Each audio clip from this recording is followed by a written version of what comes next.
Right, so welcome everyone. We're delighted that you've joined us on our Global Brain Health Clinical Exchange platform. Wherever you're joining us, we're so happy that you're able to join us today. So today on our Clinical Exchange platform, we'll be talking about how to use patient and public involvement to improve global brain health. And we're so delighted to have the Chief Executive at the Global Alliance as our chair today, Georgina. Georgina is so passionate in improving global treatment of global health disorder.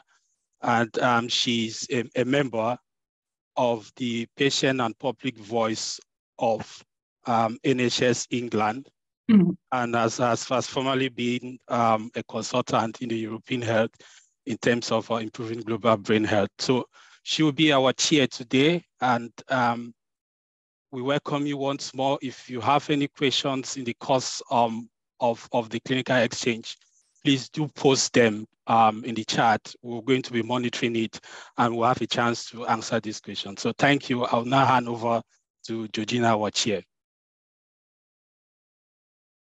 Great, thank you so much, Franklin. So yes, my name is Georgina Carr. I'm Chief Executive of the Neurological Alliance here in England, and really pleased to be hosting this session today on how we can use patient and public involvement to improve global brain health. And just speaking to the team, I believe we've got representation from more than 80 countries from across the world that signed up to this webinar, which is absolutely fantastic and demonstrating the importance of the topic. And so that's really, really good to hear. So today, on today's panel, we've got some fantastic speakers for you. The first is Dr. Ava Easton, who's the Chief Executive of the Encephalitis Society. She's a researcher and global expert on encephalitis patient outcomes and quality of life. And she's going to be talking to us today about giving us an introduction to PPI. And then following her presentation, we'll also hear from Professor Bindu Menon, who's the head of department at the Apollo Hospitals and actively involved in research and outreach activities for stroke and epilepsy in India, and she's going to talk about some of her experiences. So without further ado, I'll pass on to Ava to kick us off. Ava. Thank you very much to the Global Brain Health Clinical Exchange platform for inviting me to do this presentation on public and patient engagement in research, and thank you to Georgina for that kind introduction. I'm so excited to be joined by Georgina and Bindu, who are going to expand in many ways on my presentation, which is very much a scene-setting presentation about patient and public engagement. So my plan is to give you a very broad overview of what patient and public involvement, sometimes termed patient and public engagement, and which we often abbreviate to PPI, which you can see at the top of the slide there on the right, what it is in research, along with some examples of PPI in action and links where you can go to explore some more examples of some of the PPI projects that I've been involved with and some of those that I think offer us some good lessons. But I think first, before we start, we're going to run our first poll. So that's really great. So 68% of people say they are familiar with the concept of patient and public engagement in research, and 32% don't. So I hope that we've got something that we can share with you all, whether you are familiar or aren't familiar with the concept today. So first of all, I think it's important to understand what we mean by patient and public involvement. And this is where patients or the public participate in or collaborate on research. It's very much with them and not simply about them or for them. So patients and the public, therefore, are very active partners rather than simply being participants in research.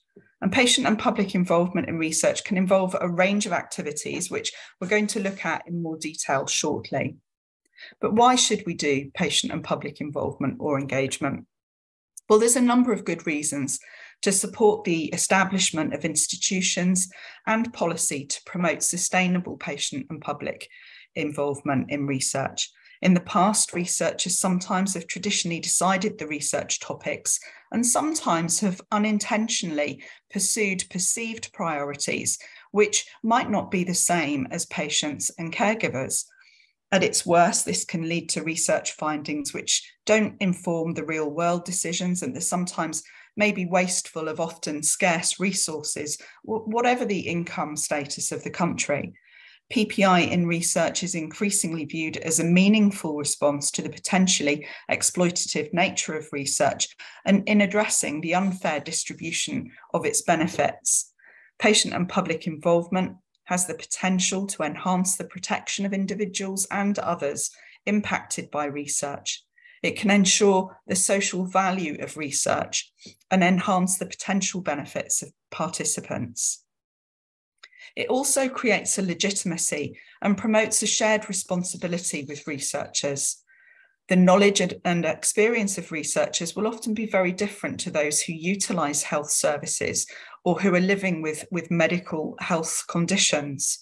So patients and the public will have insights and experiences that would otherwise be overlooked in the research process. Put another way, patient and public involvement allows those directly affected by research to have a say in how that research is conducted, how any risks should be mediated, and how any potential benefits should be distributed. In addition, there is a growing evidence which documents the benefit of patient and public involvement for individuals and communities, and these include greater health literacy and contributions to improvements in the delivery of healthcare. In a systematic review exploring the impact of patient and public involvement in research, Brett and colleagues found, among other benefits in PPI, researchers gained new insights into their work and a greater understanding of the area under study. Furthermore, they found that PPI can facilitate improvements in the recruitment, and that's often difficult in research in some cases, so very important, the quality and the relevance of the data collected, and the wider dissemination of results. Now, the NIHR is a committed funder of research in the UK, and they explicitly state that in funding applications that they receive, they expect active involvement of patient and public involvement, and that they also utilise patients and the public in their assessment of research funding proposals. These are concepts that are becoming more common among funders.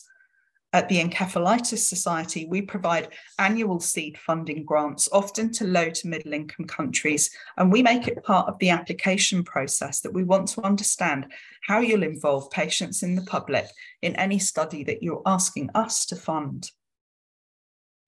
In addition, in 2019, the NIHR developed standards against which they would like to see all funding proposals and study reports mapped against.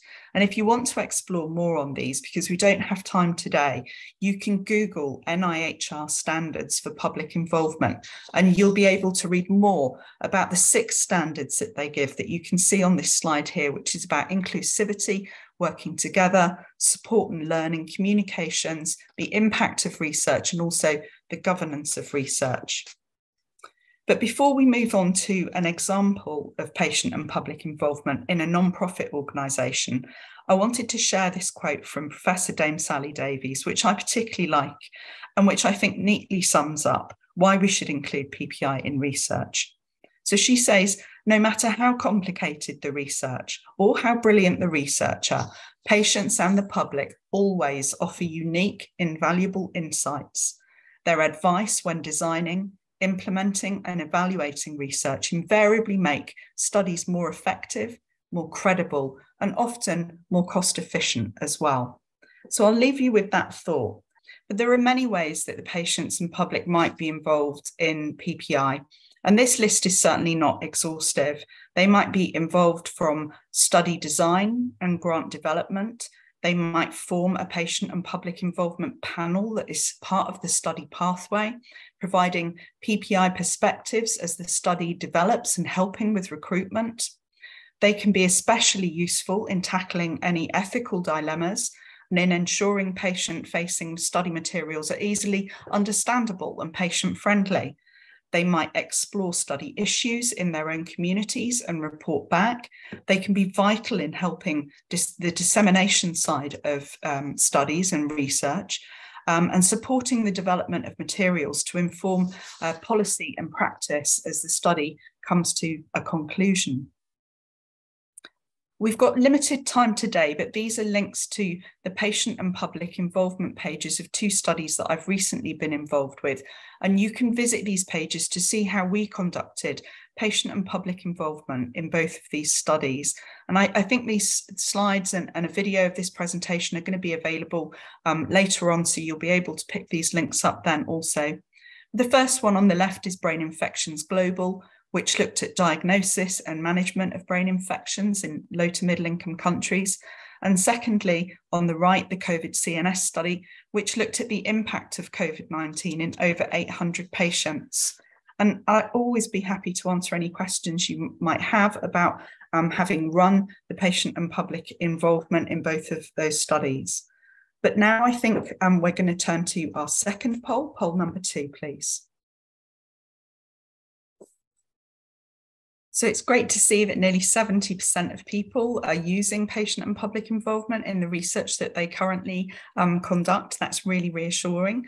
And hopefully we can inspire other people to include PPI in their research. But there are some challenges in leading patient and public involvement, particularly in low to middle income countries. And this paper I wanted to share with you because it provides an interesting summary of some of them, which I'm going to summarize briefly here. But I would urge you to Google the paper and have a read when you've got some more time. This was a systematic review of 61 papers looking at patient and public involvement in health research in 34 low to middle income countries, looking at papers that were published between 1978 and 2017.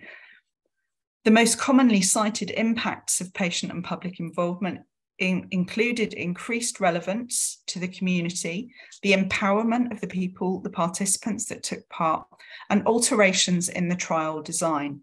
And further benefit was reported about improved quality of the results as a direct result of the patient and public involvement. Some of the studies reported difficulties of patient and public involvement, focusing on extra time and money required to have patient and public involvement in their study.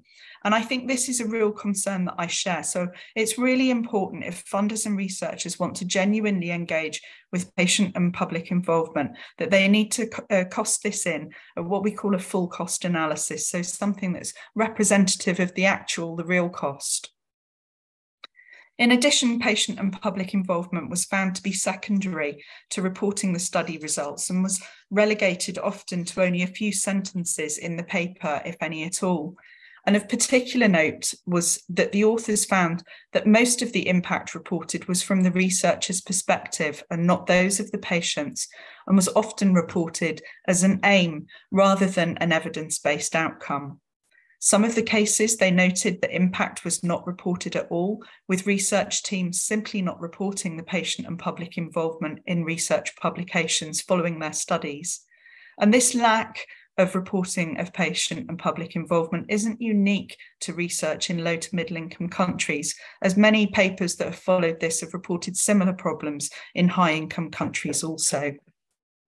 But in summary, this review paper suggested that there's lots of positive gains to be had from involving communities from all income countries in research, and that some of the complexities in low to middle income countries are things that PPI can help with through facilitating communication with local communities and adapting interventions for different cultures. Patient and public involvement is still relatively new, even in countries with well-established research traditions. So it might take more time for it to gain traction in countries that aren't familiar or so familiar with PPI. Patient and public involvement does happen in low to middle income countries' health research, but it's often described using a different terminology and rarely a detailed patient and public involvement strategies published. At present, the impact of patient and public involvement on both the participant and research is poorly documented, and there's significant work needed to encourage closer engagement with the end users of much research. Cook and colleagues conclude that in order to improve this research, funders and journal publishers should make patient and public involvement an explicit requirement. Work also needs to be on adapting pre-existing patient tools in low to middle income countries and encouraging their use. So this is a further paper that I'd consider or suggest that you read. It describes patient and public involvement process that occurred during the design and initiation of an international treatment clinical trial in multiple sclerosis. And of course, no research is perfect, but this paper does give a really nice overview of what good patient and public engagement might look like in practice. There's also a really useful accompanying commentary paper that outlines some of this study's limitations. But their paper concludes by saying, and I quote, "In the increasingly global framework of modern clinical trials, cultural and contextual differences between countries affect the relevance, design, conduct, analysis, and influence of research. The same cultural and contextual differences also pose challenges for designing effective PPI, which must be well planned, well resourced, and timely to be used to the greatest possible effect." So just as I finish up, these are some other resources that I felt might be useful to those of you that are interested in exploring patient and public involvement in more detail. They're listed here, but they'll also be in your resources at the end of this. So I just want to conclude by saying thank you very much for listening. Please follow me on Twitter. There is my email, which is ava@encephalitis.info. If you've got any questions to me personally, I'd be more than happy to take them. And that's the end of my presentation. Thank you very much. Wonderful. Thank you so much for that, Ava. Really helpful whistle-stop tour about the concept of PPI and some really helpful examples. Just a reminder, if you have got any questions for our panelists, please do put them in the chat and we'll get to them at the end of the speakers in just a few moments. So I'm now going to move us on actually to Professor Bindu Menon to talk about some of her experiences of involving people affected by neurological conditions in her work. So Bindu, please, over to you.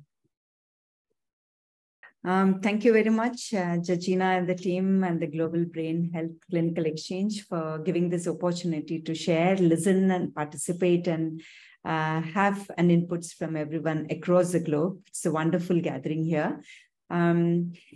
As we see here, public and patient involvement continues to develop as a central policy agenda in healthcare.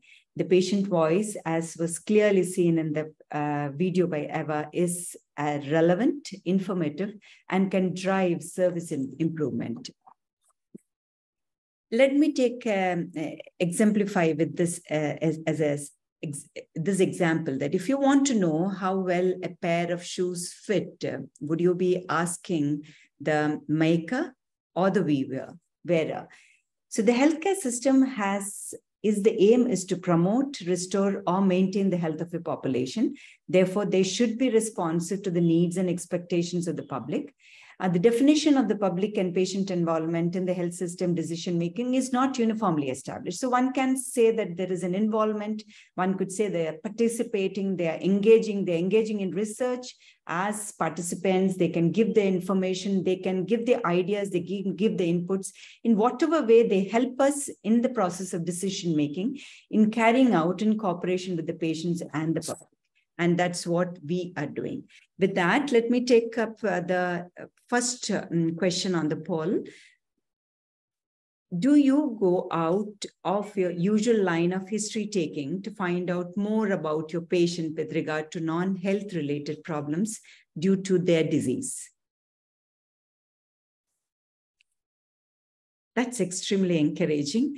We have around 84% who do go out of the usual line of history taking to find out. So let me get to the next slide and see whether it moves. Yes.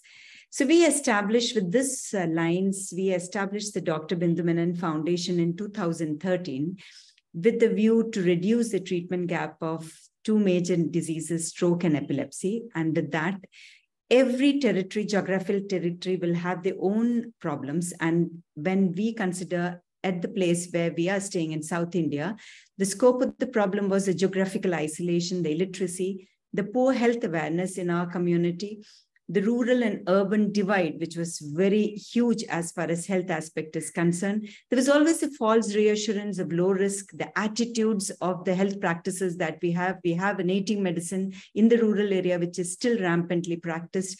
The post-disease care, the diagnosis is made, the treatment is given, but what else to do about it? And then obviously the monetary constraints, which does not allow the patient to continue the treatment.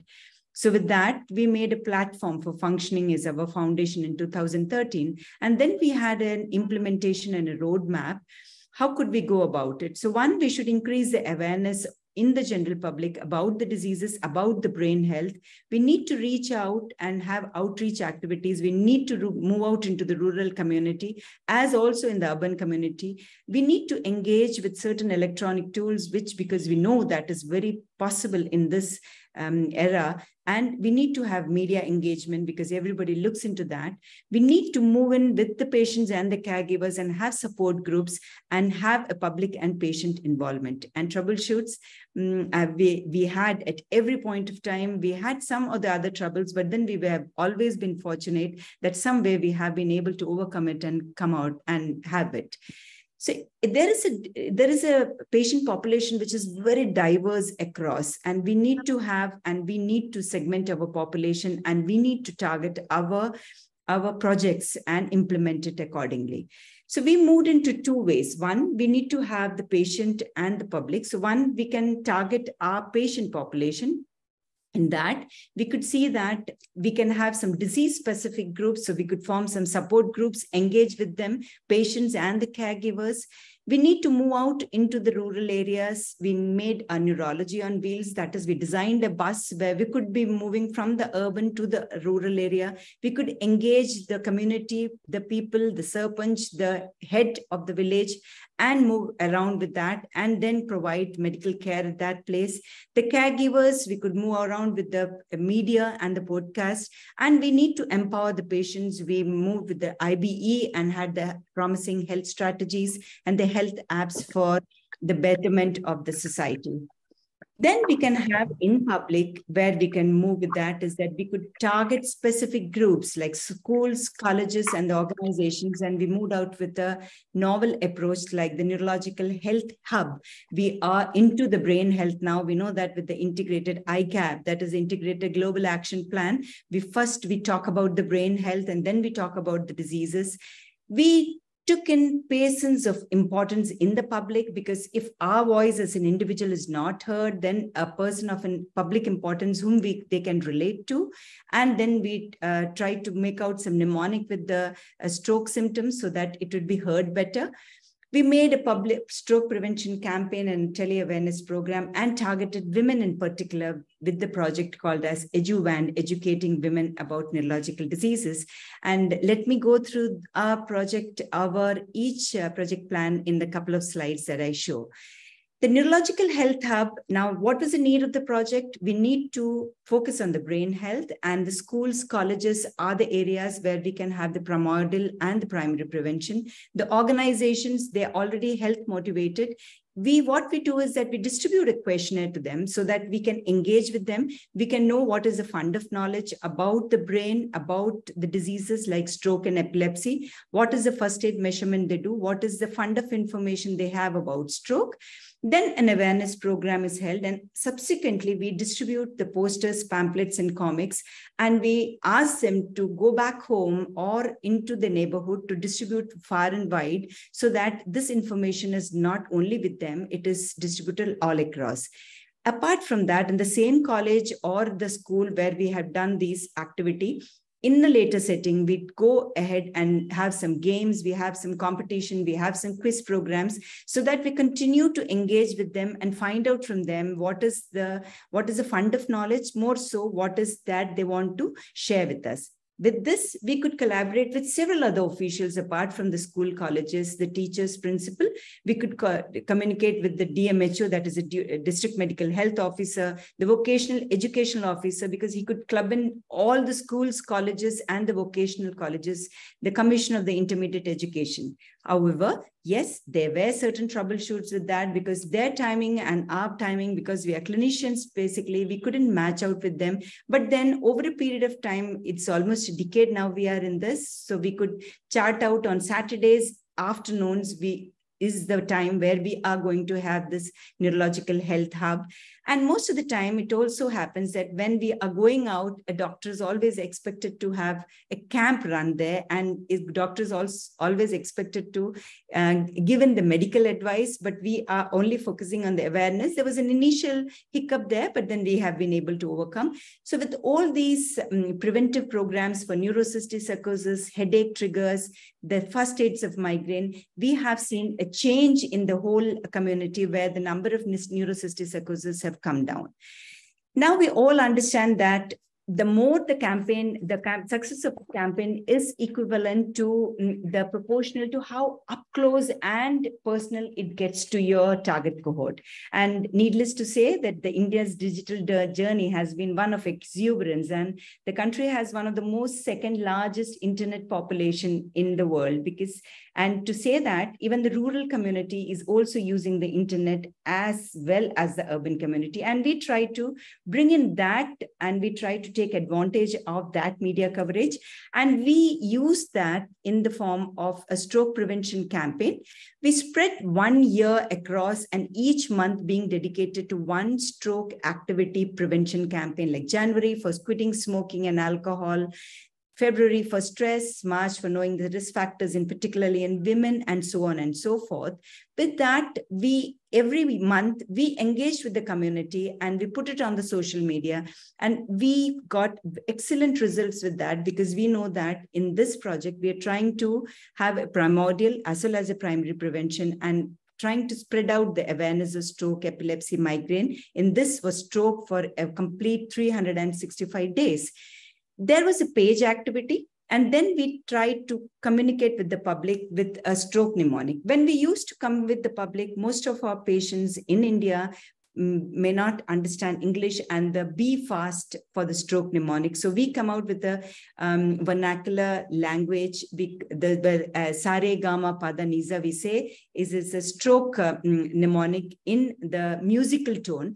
But if a clinician talks about it, it might not be well heard. So what we did is that we brought in a celebrity that is one of our singers. He's no more with us, but then he rendered his voice for that Saregama Padanisa with his school institute. And that was so well heard that patients still remember the stroke symptoms according to that. So bringing and collaborating people of public importance where they are already well heard and known in the public, but then they speak about the health services will be better appreciated. So the social media uses across all age we can take in. So that's where we took out the stroke mnemonic as well as a stroke prevention campaign.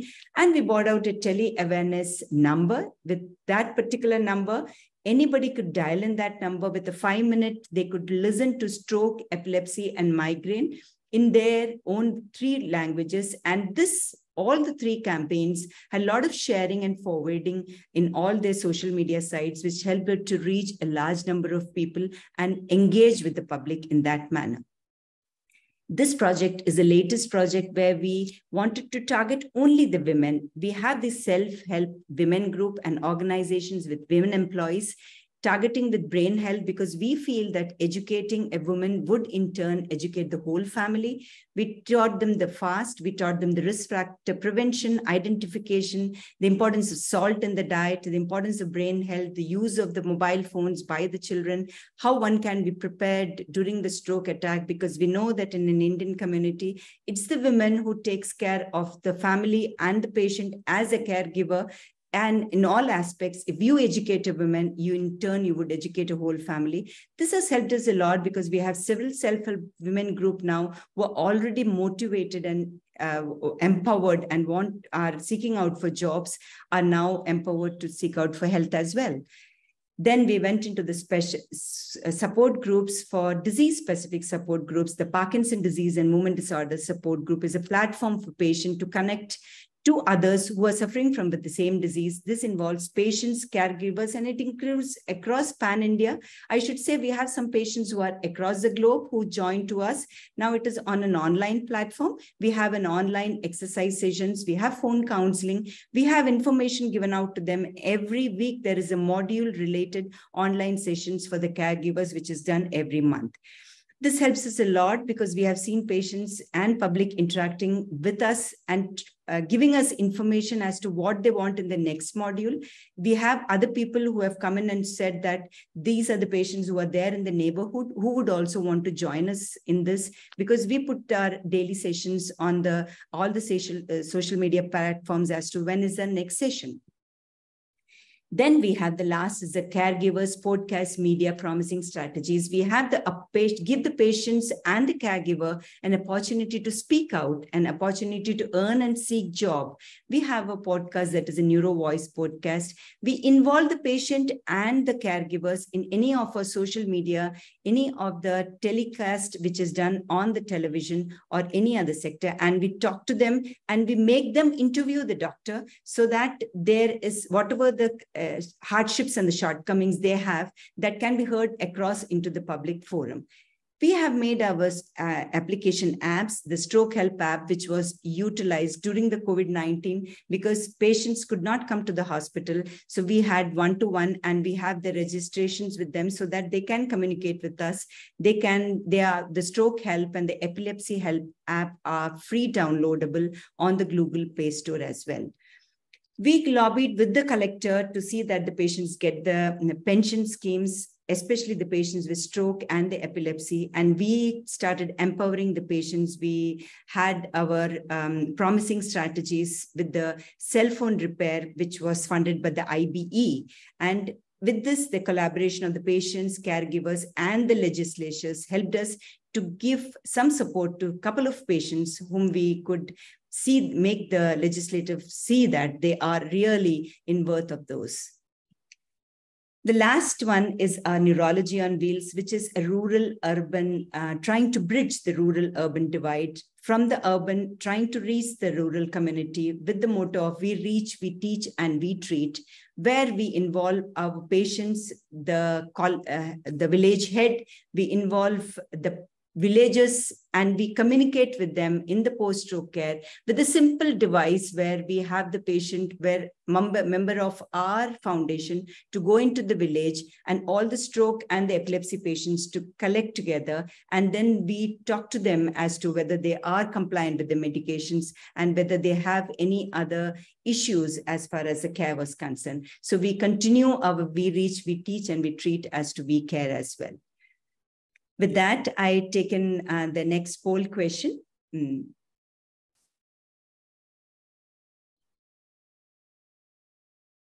Should the patient and the caregivers be involved while we plan guidelines for the patient care?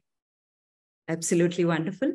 So we feel yes, because the patient's voice needs to be heard. And if they are heard, then it's always the best that we can give it to them.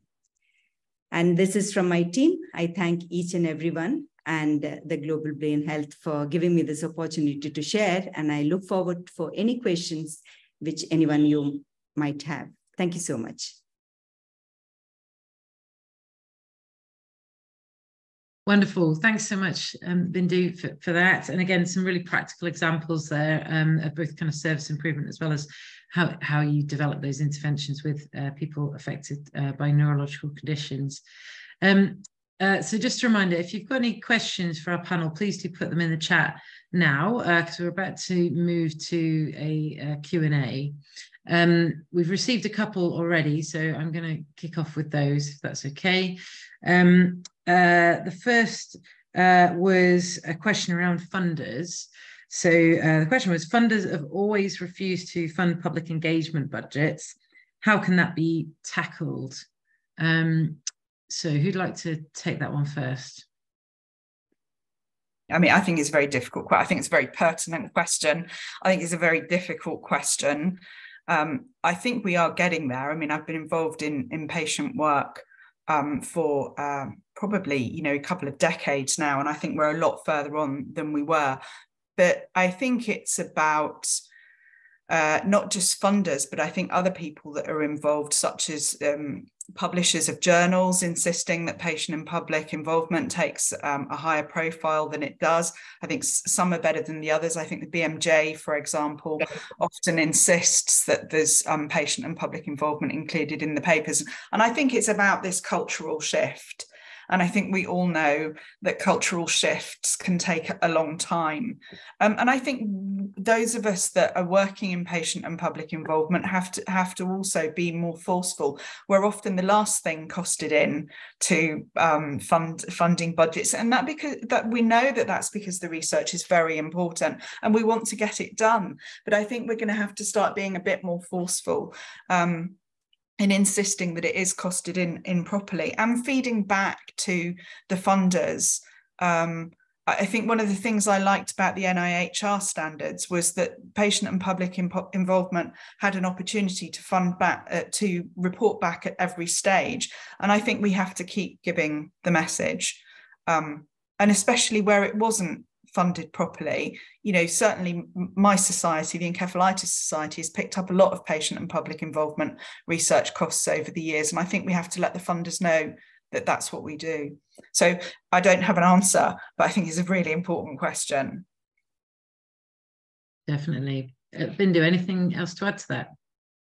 No, I suppose Ava has said that funding is difficult, as from our country also we can see that we might want to do a particular project, but we may have an idea in mind, but in most cases I see in the question chat as well that funding is most often refused. That's what is being written here. But then there might be certain reasons as to writing a project grant. I suppose is also as important. The way how it has to be formulated, it should fall in line with the requirements of that particular where we are applying for, because it shouldn't be a random area where we should be applying. It should be targeted. Then probably it could fall in place. Wonderful, thank you. So another question was, you've excellently outlined the benefits of PPI, but are there any major barriers and are there any downsides to it? So Bindu, perhaps I could start with you this time. Yes, public patient involvement is absolutely important. All of us do realize that. But then, yes, there are barriers. In a country which is heavily populated, it becomes difficult to take in opinions from various sectors, especially in a country where there's a lot of cultural differences, where there is a rural-urban divide, where there are a lot of practices and practices which are already prevailing. There is a mindset which is difficult to come out. So the public involvement would also go in the same tune.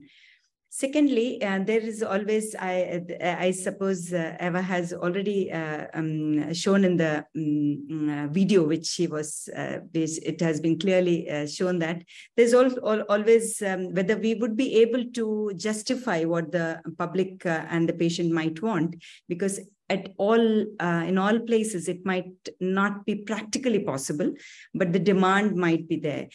So whether it would gel and form, we would be able to justify if it is really asked for. So if we take into tune everything, then we should fall into tune as well, whether would we be able to do it or not. Thank you. Ava? Thanks, Georgina and Bindu. I think one of the things that we need to be careful about is assuming that in some countries, particularly in low to middle income countries, that there is no concept of PPI. I think that there is quite often, but that we mustn't translate Western values of what patient and public involvement is. It doesn't mean it isn't happening, but often there's a different language for it in some other countries. And that's about exploring in a more narrative way what people are doing with patients and the public, because actually in many cases they are doing patient and public involvement, it just isn't labelled as that. So I think that's something that we need to be mindful of and careful of. Yeah, definitely. I think just thinking about our own experiences at the Neurological Alliance as well, less in a research context, but specifically around kind of campaigning and trying to influence public policy, really building in kind of appropriate time for decision making, that sort of thing. So it's very, decisions often take a little bit longer than you might think, if you're genuinely committed to kind of the values of PPI and co-production and so on, but being prepared to do that is really, really important. And ultimately the decision will be far better for all the reasons that you've both talked about, but it does take a little bit more time, I think. Questions are now coming in thick and fast. So another question is about training. Can you organise training on PPI so that we are fully informed as researchers in this, rather than using our own basic skills to introduce patients and take up? So I guess a big question to both of you really is what training is available to kind of skill yourself up in PPI, I guess specifically within a research context. Ava, perhaps I could turn to you for that. Yeah, so what a lovely question. I mean, I'm wondering if we can talk with the Global Brain Health Clinical Exchange after this as to maybe, is there something that we can do to produce some kind of training that's globally available? I think that there is training available online. I think if you're in different countries around the world, sometimes that can be more difficult to find. So, I mean, I know from traveling a lot myself, if I go and Google something in, Malawi, I'm going to get a very different set of answers to what I'm going to get if I'm in the UK, for example. So I think that's a really lovely question. I wonder if there's something that we could do via this platform or something similar, where we could do something that's a bit more globally available, because I think it depends what country you're in and what hits you're going to get. Certainly if you were in the UK and you Googled training for patient and public involvement, you'd get some good hits, but I suspect that they wouldn't come up in other countries. So I'm probably going to put that back to the team that arranged this as well and see if that's something that we could tackle. Fantastic. Yeah, totally agree with that. Next question is about involving kind of a range of communities in PPI. So perhaps direct this to you, Bindu. How can we involve the illiterate population who knows little about research in different initiatives? So any thoughts on that? That's a wonderful question. In our foundation, we aren't much involved in research. We are more into advocacy, and that doesn't, the illiteracy part doesn't create much of a problem in involvement. But then, as rightly pointed out, that really is a problem for us to get engaged and make them understand and change over from the health practices they're already having. So it's the sustained effort that one needs to have that brings in the result. It's a one-time initiative. If you are committed, then probably we wouldn't have the desired result. But if it is a sustained one, we have found that we are able to make a change. But as I mentioned, I suppose Ava can tell about the research part, because we aren't involved in the research with patients. So Ava, do you want to pick that up? I was just getting slightly sidetracked in my mind, still on the question of training for people. I just was looking in the chat, and there was an awful lot of interest. And I think what we'll try and do, we'll talk to the organisers of this and see if we can include some links to training, so it doesn't matter where you are in the world, you'd be able to click on it. So I apologise, I missed the end of that question. I got distracted. It's very naughty. I'm sorry. That's okay. So the question was about how do we involve illiterate communities in PPI in particular, especially that might have limited knowledge about research. So any thoughts on that? So I think that there's all sorts of ways that we can do that. I think something that is a global trying to think of the right word, something that all communities pretty much engage with is the art of storytelling. And so a lot of my work has been around narratives, and narratives in medicine, and narratives in rehabilitation and recovery for patients, and how that influences. And so I think we have to adapt to things that are already going on in people's communities. And I think storytelling is a really beautiful way that we can engage with people who perhaps don't have traditional literacy methods, and we can engage successfully with patient and public involvement by just thinking out of our own kind of organizational boxes, and not expecting people to engage with us, you know, in very set ways. We can talk to each other and you know, and tell our stories and listen to people's stories, and that's a wonderful way of beginning a conversation around patient and public involvement and what's important to people. It doesn't always have to be, you know, filling in forms and getting people to be reading things. Storytelling has been around from the time that people were painting pictures on cave walls. So, you know, that's something we need to be mindful of. And again, talking to people in ways that's meaningful for them. Brilliant. And I think that's a really fantastic note to end the Q&A on. We've had lots more questions through, but unfortunately we don't have time to get to every one of them. But I guess just to sum up, we've heard some fantastic examples today, and particularly about the value of patient and public involvement in a variety of settings, and in both within research but also outside of research. So thank you so much for that. We've talked a lot about the need for funders in some cases to kind of get on board with this, and actually we need to be kind of making the case for that and making it very clear when we are costing these things up about the value of PPI, and encouraging perhaps a cultural shift amongst funders, but also amongst researchers as well, which is also, you know, hence why it's absolutely fantastic. We've had 150 so people on this call today to discuss the principle.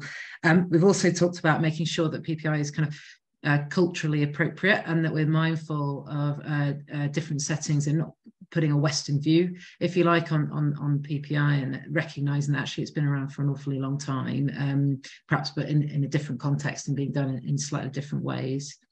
And then finally, the importance of storytelling, and I guess different ways of engaging people in research, so that, again, it's appropriate no matter kind of people's circumstances, literacy levels, or so on. But actually, there's something in it for everybody, and we need to make sure that it's accessible to the broadest audience possible. So I'll stop there, and I think I'm going to hand over to Franklin now for a final few moments on some opportunities coming up through the network and more widely.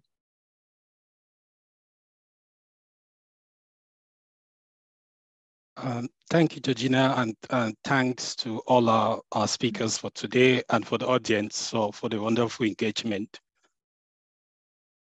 I hope you can see my slide. So it's time where we share. Yeah, this is when we share opportunities and upcoming events for those who are interested. So the first one, I want to share PhD scholarship opportunities.